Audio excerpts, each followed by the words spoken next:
Hey everyone, Jason Jellius, Realtor with Real Living Key Realty here.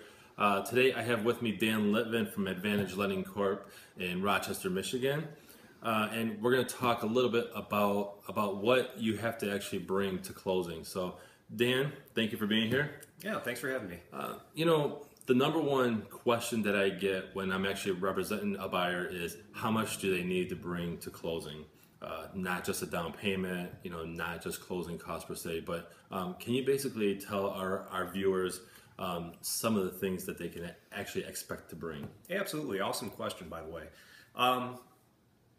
It is really common for buyers, especially first-time home buyers, to really focus on just the down payment and the down payment according to the program. So if it was a FHA loan, a lot of people look at the 3.5% down payment, and in their mind, that's what they really focus on. Same thing for conventional.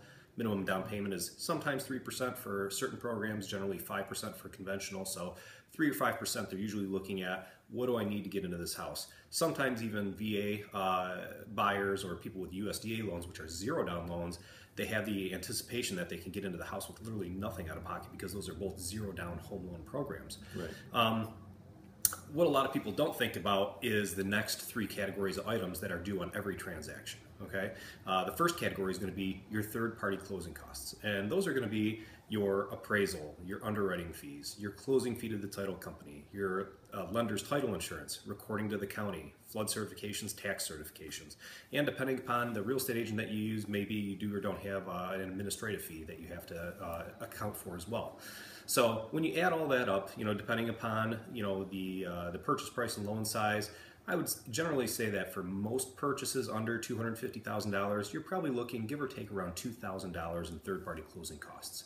Once you go over $250,000, the numbers do go up a little bit, not tremendously, maybe a few $100s, but in general, that's kind of a good ballpark for your third-party closing costs. The next category of items that you're going to owe at closing is going to be your prepaids. And prepaids basically fall into two categories. The first thing you're going to owe is you're going to owe the insurance on the, not the insurance, the taxes on the property. You're going to owe 1 year's worth of taxes on that property. And you're going to basically pay that in two different portions. That 1 year's worth of taxes, part of it's going to go back to the seller for what they've already prepaid in their taxes. The other portion is going to go to establish your escrow account.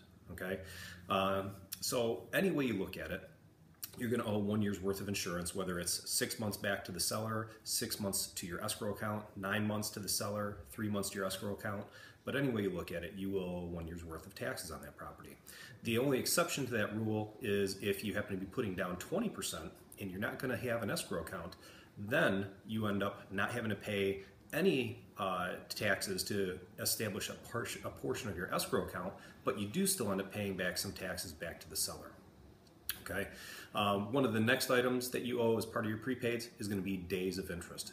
It's a pretty simple calculation. It's just basically how much interest are you paying per day to have that loan, and then you pay that interest per day from the day you close until the end of the month. So if you closed in the middle of the month, say on the 15th, you're going to owe 15 days worth of interest. And if your daily interest charge, depending upon the loan size, was hypothetically, say, $15, you'd owe $150 in interest. The next category of fees that you're going to owe would end up being your homeowner's insurance.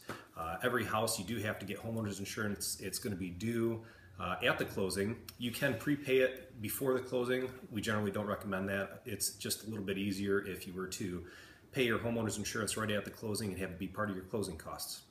So when you're looking at buying a home, you really have four categories of funds that are due. First, you get your down payment that we already discussed. It's going to be 0%, maybe 3.5%, 5% down, depending upon your loan type. Then you're going to have your third-party closing costs. Then you're going to have your 1 year's worth of taxes. You're going to have your 1 year's worth of insurance. And additionally, it's a small fee, but you will have your daily interest as well. So overall, that's pretty much everything that would be due at a closing for a traditional home purchase. Now, one of the things that I'd like to cover briefly is the idea of getting a seller concession. A seller concession is basically where the seller agrees to give you a percentage of the purchase price of the house to help you offset those closing costs. Now, So, for example, if somebody were to give a 3% sales concession on a $100,000 purchase, that basically means that they're going to give you $3,000 to help you offset some of those charges. Different loan programs have different limits as to what they'll allow you to get as a seller credit. Maybe it's 3%, maybe it's 6%. Sometimes on a conventional loan, it depends on how much money you're putting down will determine how much of a seller credit you're allowed to get. You can go all the way up to 9% on a conventional loan. But it is a great way to help offset the money that's due at closing. The only thing a seller credit or a seller concession can't be used for is for your down payment funds. You are always going to have to come up with your own down payment. So, but other than that, that's pretty much everything I wanted to cover on those topics. Jason? Excellent, excellent. So tell me, Dan, quickly, if somebody works with a loan officer that doesn't explain all these fees, what could actually happen when they go to the closing table or potentially a few days prior? Big surprises. A real common occurrence, the way I like to operate and the way that I disclose fees that have nothing to do with getting a mortgage. For example, we talked about the tax prorations back to the seller. Even if you were buying a house and you were putting down 20% and you didn't have any you chose to not have an escrow account, it's not necessarily required of any lender or mortgage company to put what your tax prorations back to the seller are going to be.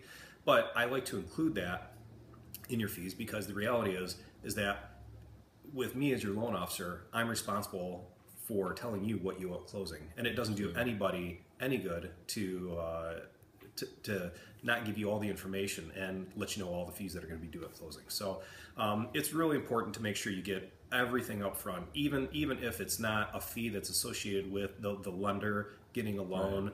Right. Tax prorations back to the seller happen even on cash transactions without a mortgage whatsoever. So it's really important to make sure that when you are getting a mortgage that you're getting all the information up front. Of course, if you're already talking to someone and you're not sure if they gave you all the information or not, you can always go ahead and reach out to someone like myself, and I'll be happy to kind of fact check it for you and look at it, and possibly at the same time hopefully save you some money and get you a better deal on your interest rate and closing costs as well. Absolutely. I definitely appreciate you being here. How can people get a hold of you if they want your second opinion or even a first opinion, quite honestly, with all that information? Phone's always the best. I love taking phone calls. I take them as often as I can, as much as I can. So you can reach me in the office. My phone number here is area code 248-608-9120. And call me during normal business hours. I'll be here. If not, leave me a voicemail and I'll get back to you as soon as I can. Excellent. Dan Litvin, Advantage Lending Corporation, mortgage broker, owner. So just want to throw that in there so he knows his stuff. Jason Jellius, realtor with Real Living Key Realty. And thanks for watching. Make it a great day. Have a good day.